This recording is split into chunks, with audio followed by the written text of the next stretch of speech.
மார்கழியின் கடைசி நாளான இன்று இறைவன் ஒன்றாயிருக்கின்றவன். சக்திக்காக பெண் தன்மை உடையவதாக, சக்தியாக பெண் தன்மை உடையதாக திருமாலாக ஒன்று இரண்டாகி இரண்டு மூன்றாகி காத்தல் தொழிலை செய்கின்ற திருமால் மூன்றாம் நிலையிலிருந்து நம்மை காத்து கொண்டிருக்கின்றார். இதை செய்கின்றவன் இறைவன்.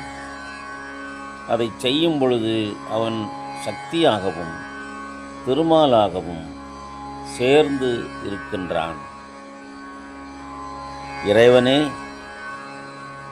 படைத்து காத்து அழித்து அருளுவதற்காக இந்த எல்லா தொழில்களையும் செய்கின்றான். அவனே மும்மூர்த்தி. புவனியில் போய் பிறவாமையில் நாள் நாம் போக்குகின்றோம். அவமே இந்த பூமி சிவனுய கொள்கின்ற பாரென்று நோக்கி திருப்பெரும் தூரே உறைவாய்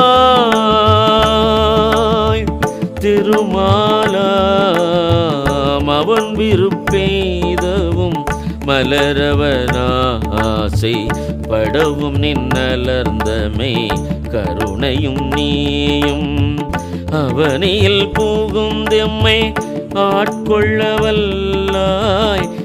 ஆறுமுதே பள்ளி எழுந்தருளாயே.